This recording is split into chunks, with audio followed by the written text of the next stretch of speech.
Hey Danny, how you doing, man? I should have seen something like this coming, shouldn't I? Yeah. You can't do the Rick and Morty shouting anymore. No. So you have to just make a random series of... Yeah. I mean, it is an iconic theme tune, It isn't is. it? In a strange way. It is. Fantastic. That's another one. I could do that instead of a really horrible shout about drunkenness and nihilism. But Yeah, fantastic. But then what's the David Tennant one? Allons-y. Okay, Matt Smith? Geronimo! And Peter Capaldi is Google it. Yeah, or I hate all human beings, or something like that. So what would the Jodie Whittaker one be? Oh, fam! Yeah. Yeah, we'll get to them. Don't worry, folks. It'll take us about 10 years, but Yeah. we'll get up to date eventually. Yeah. So Lewis and I have decided, if you can't tell, that we are going to review every single episode of new Doctor Who. From Damn straight we are. Yep. It really is just a masterful ploy, though, isn't it? Because it just means that if something interesting comes along, not that Doctor Who isn't interesting, but if a new sort of series comes along, we'll do that. And then when we're not doing anything, we'll just go back to reviewing this. So it's perfect. Yeah, perfect. Ideal, I think. Yeah, can't wait to get to my episode. The most forgettable episode in the entire show. Was it? Well, they're not crying. They're remembering her name. Yeah. The Something crows. like that. The crows aren't just making a noise that it makes. They're crying about a Scottish picked warrior that went into another dimension. But anyway, we'll get to that. We'll get there. 10 seasons in. First things first. Yeah. This episode 1, season 1, is called Rose. So there you go. Indeed it is. It's written... What rows of what? What? Like seats or rows of lines or... That's the kind of high quality humour you can expect from our shit podcast. Oh God. Jesus Christ. It was written by Russell T Davies and directed by Keith Brooke, and it is starring Christopher Eccleston, Billy Piper, Noel Clarke, and Camille Kaduri. Indeed it is. Yeah. Opening statement, Lewis? Yes. The kickoff of a legendary sci-fi reboot. The fuck does that say?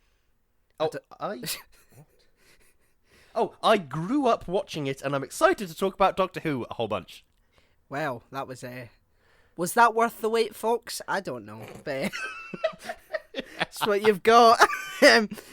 A strong start to what was the hardest job in television back in its day. It was able to bring the old viewers back as well as enticing a younger generation. Fantastic. Fantastic. Yeah, that's not going to get old. I don't know why I keep saying it like that. I sound like the snooker commentators from That Mitchell and Webb look. Yeah. And that's a bad miss. Oh, and that's a bad miss. Bloody hell. Anyway, right. Now moving on to CRQs. Have you got any? I do, yeah. Run is his first word. Amazing. Just so fitting. Tells everything you need to know about the character. Like just in one word. Genius writing from RTD. Indeed. I really like Eccleston. I haven't seen him in much else, but I really like him in this. I think he sort of he really sort of embodies this. He's just come back from the Time War. He's having a real shit time of it. Like there's that line later in the episode. I couldn't save any of them. I tried. I couldn't save any of them. Yeah. And it's like you can see that emotion play across his face. Like this episode is what, like 45, 50 minutes long or something? Yeah, but it's like not that long. No, it feels almost like a feature-length film, but in a good way. You get a lot of development from the Doctor, from Rose, even from Mickey. You get a lot in this relatively short pilot episode. Yep. It's speaking of Rose, I think it's smart that they and the episode is called Rose, and it's sort of in the old Sherlock Holmes stories, Watson is the sort of POV character because he's essentially filling in for the audience. So I think it's good that we start from her perspective, and we're just sort of drawn in to the world that the Doctor inhabits. I think that's really really clever. I think you do sort of that's kind of the point of the human companion in a strange way. Is you need somebody there to go so that when some alien emperor says we need to fire on Sol 3, and you need a human companion to go, that's Earth. They're talking about Earth. You need somebody there. I know that's like a stupid example, but like you do need somebody there to contextualize everything that's happening. Like that's what I liked about Rose, is she has this very sort of she has a very grounded feel that she brings to the show, where it's like if you were to write this story about a bloke who time travels and it becomes ridiculous very quickly, and he's being strangled by a disembodied plastic arm. Yeah. It's Rose going, what the hell are you talking about? I just live in a flat and I work at a shop. That's what I like about the character. I like the fact that her motivation for going is so understandable and so fundamental in a way. It's like she just feels as if her life is just like going nowhere, and she's just at the bottom of the pile, and then in comes this, too good to be true guy who can just take you anywhere and you can do anything. It's like who wouldn't want to go exactly and do that? Do you know what I mean? It's such a sort of it's like you say as well, going back to the understandable thing, it's an understandable fear that a lot of people have, is sort of, well, what if I leave this world without making a mark on it? Yeah. What if the world is not better or worse for my death, but exactly the same? Yeah. And I think Rose is seeing that opportunity to like make a difference and save the world a bit and all that sort of stuff. Yeah. What I like about New Who is that it sort of humbles humanity in a way. Like, the Doctor will always say, "Oh, this planet, they're just children. They're just learning to walk," and it's just this sort of, we really do know very, very little about what's going on around us, and Rose is like, "Oh, that thing was chasing me." Oh, and then the Doctor's like, "The world doesn't revolve around you. It was only there because it was me." Do you know what I mean? And it's such it is a human thing to just assume that, oh, they're after me. They're wanting me, when it's just, we're just tiny little insects compared to the world out there. Another thing I liked about this episode is, I mean, this entire series is just going to be, and another thing that I like, until we get to like certain episodes, was like the fucking Absorbaloff. What the fuck was that?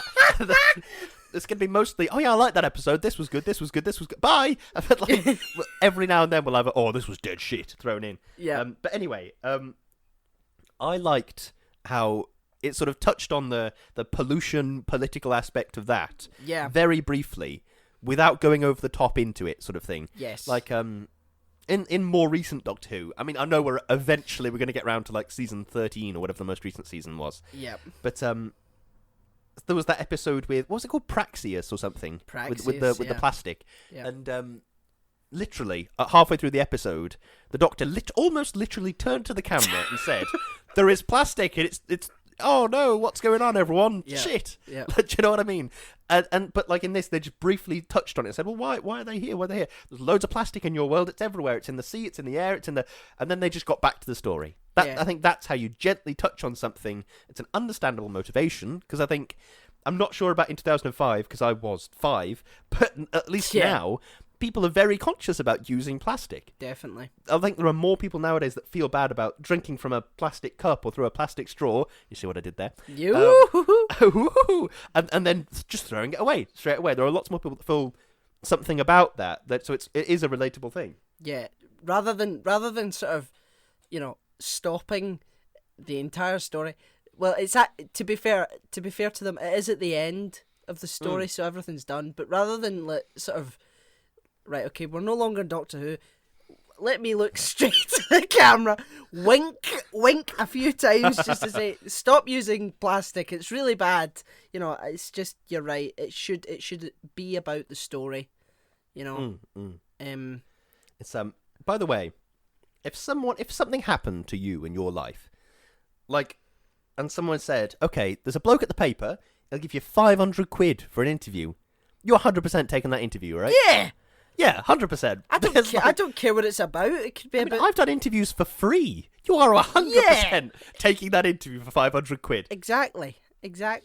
Yeah, you just fucking make something up if you had to. If it was like, oh, you better give me something good to print, you say, yeah, well, there were giant wasps. Or, do you know what? You'd make it up. Yeah. To be fair, though, I mean, like, if you'd met a guy who blew up the building and there's living plastic, you'd probably be more concerned with that. I mean, Rose doesn't have like, a lot of time in this episode to sort of think about stuff because the doctor that comes to her home and you know, she's always kind of involved with them and she's looking them up and stuff like that. So it's almost as if herself is screaming for a way out of this monotonous life that she lives. There's a strange man in my bedroom. Yes, there is. Anything could happen. No. So good. So that's one of my. funny. I mean, I like that line, but another one of my favourite lines from this episode is, "If you're an alien, how comes you sound like you're from the north? Lots of planets have a north. Yeah. What planets don't have a north? Wait, a flat one? How does it work? There'll be one out there. Do you know what'd be really Infinite funny? Universe. If they did an episode where the Earth, a planet is flat, and there's a global a global planet society that claims that the planet is round, and they're all laughed off. It's crazy. But I think that'd be quite funny. That's just a wee random thought. My favourite line out of this episode has to be, and I think we should add this as a segment. Is that's not going to work. He's gay and she's an alien. Oh, but yeah. Just lovely little lines like that. That's fantastic. I think that's great. It's. I mean, I say this a lot about like sitcoms. Is the best lines are ones that have inherent world building without you actually doing the work. Yeah. For example, in Brooklyn Nine-Nine, which I know I talk about it a lot, but that's because it's really fucking good. It is quite good. There's this line where a donut hole, you know, it's like a very American thing, I think. It's like a little bite-sized piece of donut. Somebody throws it off a roof, and Scully looks up just in time to see it fall down, and he catches it in his mouth. Then he looks around him and goes, "It's finally happening!" The joke there is he's imagined this exact scenario. As improbable as it is, he's imagined it. There's so much world building done in that one joke. Do you know what I mean? Yeah. And I think it's what you were saying about the line that you liked. He's gay and she's an alien. That implies several things. The Doctor is obsessed with celebrity culture. He knows a lot about these people. He perhaps knows them personally. He knows the planet this person's from, etc., etc., etc. There's a lot of building up things going into that line. Yeah. I really like RTD's writing style, and in this episode it really comes through. Yeah, it's very it's not slapping you in the face with exposition. You know, he gets, you know, we get information about the Time War not through a big monologue, and then there was the War of Time, and the Daleks were there, and it was really amazing. It's like through emotional turmoil and pain and character development, which is the way it should be. One thing I did really like, which I may be pushing it a wee bit, but Mickey's car is like Bessie from classic era, from John Pertwee's era. Yeah, the car is a bit like that, isn't it? Thought it was a that nice wee, sort of yellow car, yeah. Yeah, nice wee callback. Mickey was treated shite throughout seasons 1 and 2. He was his entire tenure, really. It got to the point where the writers actually did just say, "I'm the tin dog." He was comparing him to. Yeah, exactly. Oh, poor Mickey. I feel really bad for Mickey. That he's you know who I feel bad for in this story?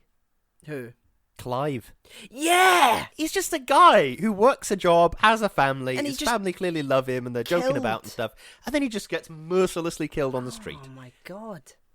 I think that sets up the sort of, yes, it's Doctor Who, and it's that old wacky kids show from the 60s to the 80s, but it's a bit more grown up, and it'll be a bit more adult, and there'll be death in it.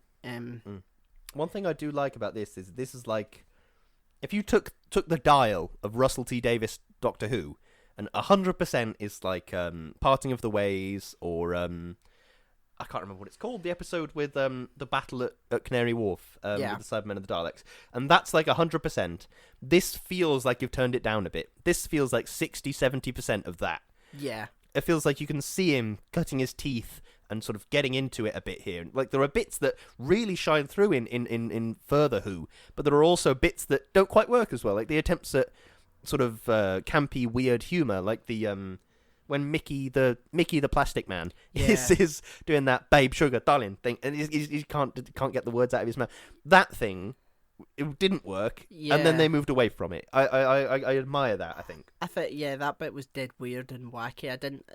I like wackiness, but that's just I can't really comment on that, to be honest. It was just a bit The last line that Rose says to Mickey in this episode is "thanks," and Mickey says, "for what?" And then she goes, "exactly," and then runs in a slow motion. It's like, sorry, how is Mickey, a human being, compared to supposed to compete with the infinite immortal Time Lord who has a ship that can travel in time? Like, poor Mickey. Honestly, I suppose for me that was what I liked about Amy and Rory as companions. Is that Rory, a human and for a while a plastic man, he did compete with the Doctor for a while. I don't like love triangles as a primary motivation, but having it as like a sort of backup thing, that having your characters have insecurities is good. Do you know what I mean? It's a good thing because it makes them more human in a strange way. Yeah. And I think in an even stranger way, Doctor Who is kind of about the Doctor's struggle to be human. Mm-hmm. I think he identifies with the humans enormously, and he knows he can't go back to Gallifrey. He knows he can't really go back and be a Time Lord again. So he just wants to identify with the humans. He just wants to be human, especially David Tennant. Like, there was that episode, The Family of Blood, which I think was a two-parter, wasn't it? But that was amazing. That was an amazing story. Yeah, 100% one of my faves. But, like, that entire episode is about his struggle with, I have this responsibility to be this very powerful, godlike figure, but also I want to be human. I just want to live a life. I don't want this life, but I have to. And that was sort of David Tennant. The thing that killed him in the end, really, was like, I don't want to die. I don't want to go into the chamber and get irradiated horrifically, but I just have to. With great power comes great responsibility and all that. Yeah. What I think something special that they do with New Who is that the reasons for companions sort of leaving their earthly lives, they do it for pretty selfish reasons, which adds a sort of layer of, like, because human beings are selfish, and that's just, you know, you would go. There is no way that you wouldn't go on a space time adventure and just get to the point where you're like, you can't go back to normal life after everything that you've seen, and it's just, you know, it's one of the things that gets me about a lot. Sorry, go on. Oh no, on you go. It gets me about a lot of sci-fi films is that after the sort of main incident or event of the film, it's like, okay, well, you kill yourself after that. There's no coming back from that. Like Groundhog Day, for example. Yeah. After that film is over, there is no way Bill Murray doesn't kill himself, because, or at least Bill Murray's character, obviously, not Bill Murray, but you would live every day of your life thinking, what if it all just happens again? What if I'm stuck in a loop again? Yeah. Do you know what I mean? You would live every day of your life like that. It's hell. That is and hell. It's like that Sarah Jane speech from later in New Who, where she says, like, you showed me constellations and the universe and aliens, and then dropped me off in Aberdeen. Do you know what I mean? That's it's horrible. It's so cruel. It goes back to, there's that line from I've forgotten the name of the play. I think it might just be called Faust, but it's like the original sort of one of the original plays in the world ever. But like there's that thing where he's like, well, if you're a demon, the main character Faust is talking to a demon. He says, well, if you're a demon, shouldn't you be in hell? And the demon sort of turns back to him and says, well, I was an angel. I had everything. I was in heaven, and now I'm here. Do you not think this is hell? To know what I could have, and to know I'll never have it. I think that's what you get as a companion in Doctor Who. If you don't die with the Doctor doing weird ass shit, you're probably just going to kill yourself after it's all over. Yeah. God, that's really dark. Jesus Christ. It is really dark, but it's New Who specifically. Characters end in one way for New Who. They either end up dead or they end up good as dead. Apart from Rose. So. Apart from Rose, to be fair. Rose, well... Rose sort of gets a nice arc in a funny way. Yeah, and she ends up with her own sort of doctor in her parrot. And Rory and Amy, they end up in 50s Manhattan. Or is it 30s? They do. I don't know. Who else? Donna. What a fucking hell. Donna, who is who had the shittest life possible, who basically became the most important person in the universe, and then was made to forget everything that she did, and was But it hinted to the fact that she might have won the lottery, like a lot of money, like the Doctor. Yeah, which is good, I suppose. Yeah, which is good. But it's. It is a bit like Faust, because you go with this essentially this timeless demon who'll show you wonders, but will end up destroying everything that you have and making you very alone and yeah, it's pretty dark. It is dark when you think about it. Yeah. But, Jesus Christ. That said, I do like Doctor Who. All the bits that are not the horrendously dark bits. It's really sort of it's almost like a really fun road trip story. Yes. If you were going to tell the story of the greatest road trip of all time, it'd be a somebody who gets a car or whatever, and they go on a road trip, and he meets his friends, and then he's like, "Oh, but the car's a time and space machine? What?" And then they carry on their adventures in space. That's what Doctor Who is, in a weird way, or at least that's what I always read it as, in a way. Yeah, definitely. I mean, it's such a good show.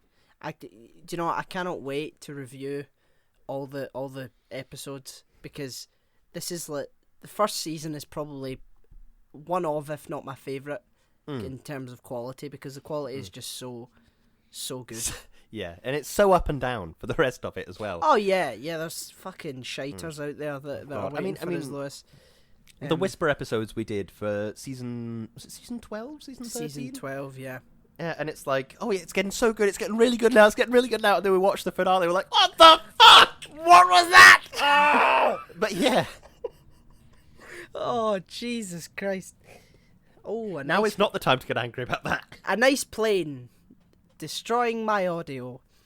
Cheers, guys. Oh, lovely. I haven't had anything come past today so far. I mean, this room is insanely hot still. It's not even fucking sunny, and it's hot in here. Yeah, it's humid. It's humid. Humid. It's so 2000s, isn't it? Oh, it's super duper 2000s. So yeah. 2000s. Fucking hell. It's like life used to be like that, Lewis. Do you remember that? I mean, no, I was 5, but yeah, I don't. But fucking hell, it is kind of insane, yeah, to think that now we have like access to infinite information at any given moment. But like Rose has to go to her boyfriend's flat and be like, "It's all right if I use your computer. Can I?" Like Mickey has just about got a computer. It's that enormous cathode ray tube monitor, and like, I can feel like I can hear it going and spinning up, and like the discs and the hard drive, and oh god, it's insane. No wonder she left. Honestly, good on her. Can you take me to 2020? I want to see what future technology is like. 2020, not a good year. Yeah, she opens the door. Murder hornets, riots. Yeah, it's not a fun year to be in. She opens the door and just goes, "Fuck's sake, this is a shithole. Let's go." 2019. Look at 2019. That was only slightly shit. Yeah. Why would nobody notice how shiny Mickey is, or do they just think he's a greasy man? Yeah. He was that nervous about this creepy internet guy that he sweated the entire world on his face. I don't, it was the size of bullets. see, to be someone wrote that. Someone actually thought. Well, Russell T Davies wrote it. Someone thought, yeah, let's make Mickey a plastic guy. Why didn't they just do that with like, everyone? Why? What do you mean? Well, like, rather than like, using window shop dummies, why didn't they just start copying like people of influence, like presidents and like?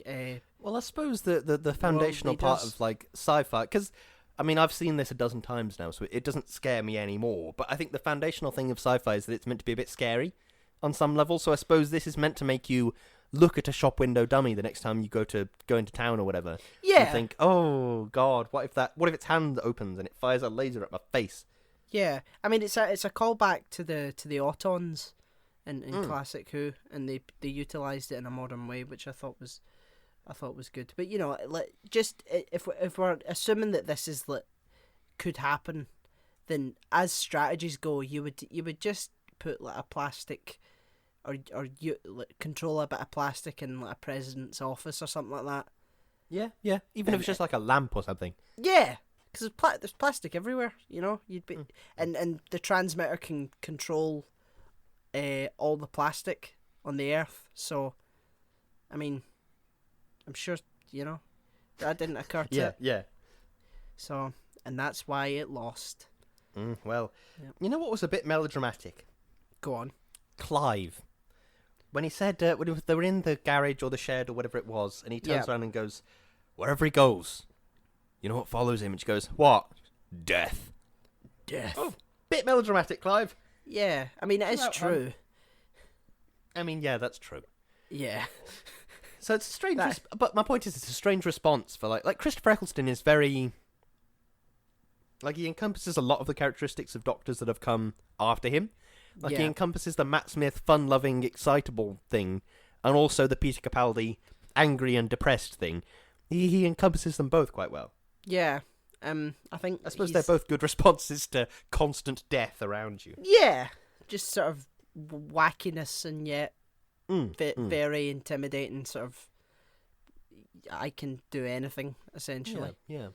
You know what they did that made me furious in this episode? Go on. They littered on the fountain. Yeah, they did. I am furious about litter. What are you doing littering, you pieces of shit? Those fuckers. You fuckers. How dare you litter? You fucker. As you can tell, folks, I'm just spinning my wheels here because I've ran out of notes now. No, I've run out of notes as well. Yeah, I'm just... Oh yeah, they littered. Those fuckers. Yeah. Oh God. Yeah. So that's episode 1. Indeed, it Rose. is. We've got about 100 more episodes to do. How many episodes are there per season of Doctor Who? Like 20? No. What? 13? Oh, 13. Oh, okay, cool. It's not. So what's that? Like 130 episodes we've got to do? Yeah. It's not a CW. It's not a CW superhero show, Lewis. Oh God, yeah. I remember watching. Right, we're taking a bit of a tangent now, everyone. I remember watching the first season of Flash when it came out and thinking, "Oh, that was quite good. I really enjoyed that." I'd it had all the things I like: superheroes, time travel, advanced technology. I was like, "Yeah, I'm into this. It's great." And then the second season came out. And I remember saying to my dad, "Should we put on second season of Flash?" And he was like, "Lewis, I think there are better things in the world to watch than season 2 of Flash." They defo. I can't get into them. There's too many shows to watch. They're all too confusing. It's dead cheesy at some points. I just and they tried a thing where the TV show Lucifer. Yes. That's somehow connected to the DC shows. Good stuff. He just shows up in a spoilers. He just shows up in a cameo. And just goes, hello, and just, winks to the camera and says, "I'm from that show you like, Lucifer." Then he looks into the camera, winks again, and says, "Stop using plastic." Yeah. Come on, fam, let's go back to Lucifer. Come on, fam. Oh God. But anyway, as you might be able to tell, we've run out of notes and we're losing our minds. Have we got a closing statement then, Cocker? We do. a fantastic introduction. That was really good. I like that. A fantastic introduction that utilizes the horror of monotony. Monotony. Is it? Yes. Oh, fuck knows. And makes use of a classic villain in a modern setting. Can't wait for more. Yes, neither can I. We've got 130 episodes to do, Cocker. Let's get to it. Let's do it. A wacky pilot that encompasses the campy, low-budget style where Doctor Who is best. I love it. It's so weird. I'm into it. I love Doctor Who. It's really good. It really is. It really is. Well, that has been this. Yeah, we're crossing. We're going insane here. We've got yes, we are. We've got some shameless shilling to do now. So let's get to it. I am on Instagram at O'Hiram. I'm on Facebook.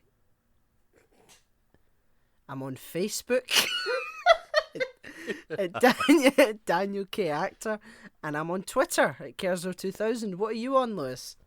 I am on Instagram at Lewis _Brindley. I have a Twitter, which is at LewisBrindley4, and I have a Facebook page called Lewis Brindley. Follow me. Check me out. I'm everywhere. Yeah. I'm in the street as well. Look outside. I'm in the street. Just stood there looking at your house. Follow me. Shout at me. Egg me. Egg me. Egg me. Put a sign on my back that says kick me. And then laugh at me when people kick me. Fuck's sake. Please don't do that. Yes, avoid that if you can. Just that's gonna happen, innit? You're just gonna get kicked, and you told me to, you dick. Yeah. Be careful what you wish for, Faust. But anyway, folks, I'm editing this week, so wish me luck with this one. Strudel Ltd. We have a fantastic advert that, if it all goes to plan, you should hear right now. Hey Dan, do you ever drink things? No, actually, I don't. Right, well that's messed the ad up then, hasn't it? Oh, good grief. Well, if you're not a massive weirdo, then you might like to drink things from time to time, and sometimes you might even like to use a straw. Yeah, and there are lots of options available. I've got a metal one, and they come in plastic. Bad for the environment. Or paper. Falls apart immediately. Yep, which is why strudels are out there. Strudels are straws made out of pasta, and straight away both of those problems Lewis just said are solved. The pasta will decompose in a day after you throw it away, and they'll stay strong in your drink for at least an hour. Exactly. What's not to love? Plus, they're super convenient. Having a couple of them in the cupboard will mean you don't have to keep cleaning a metal straw every time you do the dishes. Indeed it will. Check them out today at strudels.co.uk. You will not regret it. Amazing. What a beautiful advert. Those two people that were speaking just have such amazing voices. Wasn't that seamlessly edited with no hiccups whatsoever? It was perfect. Yeah. And I definitely haven't texted Lewis a million times to say, how the fuck did I do this? Oh, God. We are hosted by Podomatic. We're on Spotify. We're on Apple Podcasts. We have a YouTube channel. We're on Deezer. We have a PayPal donate button. And we are on Patreon. And we'd like to take this opportunity to thank our wonderful patrons, Chloe, Darius, Sophie, Peter, and of course Aditya. Thank you so much. You keep us going. Yes. And thank you one and all. You mean the world. Yeah, definitely. We also have merch. Forgot to mention this a couple of times, but I've wrote it down, so there's no chance of us forgetting it now. We have jumpers, we have cups, we've got jumpers, t-shirts, cups, phone cases. We got loads and loads and loads of stuff. The links will be in the description / show notes / wherever you're listening to this. I mean, it's in our link trees anyway, so go take a look, bud. Go take a look. And we are also partnered with a wonderful company called Number 12 Crochet Avenue. Lewis, this is your time to shine, mate. This is thanks. This is your one. We have Our amazing partner is Number 12 Crochet Avenue, which is a lovely business run by my wife. Just yesterday, she was sat on the sofa. We were watching like endless reruns of Family Guy and all that sort of stuff, and she was doing a bulk sitting down and making a load of orders type thing. She made these little zero waste face scrubbers, a little cup holder, and all this sort of stuff. There's a big old pile downstairs. I'm going down to the post office later to post it all, but she does amazing stuff. Go and check her out. The Instagram is at Number 12 Crochet Avenue. It is beautiful, so go and check it out. It certainly is. We should do an ad for Number 12 Crochet Avenue as well, like a recorded one. Yeah. Or do you like the freeform type thing? I enjoy the improv at the end of the episode. I feel like people either. I mean, I haven't looked at the retention stats. People might not listen to any of this, but I enjoy it. They might just say, "Oh, fuck's sake, it's more shilling." Right, we'll cut off here. I'm gonna go have a sandwich, you know. But if you are listening, we love you very much. Yes, we do love you very much. Thank you. Thank you. Well. Yeah, that's it now. That's us. The next episode that we'll be reviewing, I believe, is called "The End of the World," which is a bit presumptuous for the second episode of your sci-fi series, but it's done in a very clever way. It is. Yep. So look forward to that. Yes, I'm looking forward to it already. I certainly am. Looking forward to it. I am. Oh, fucking good stuff. Yeah. Oh God. Have a great time before that next episode. Thank you for listening. Bye. Yeah. That was quick. Thank you.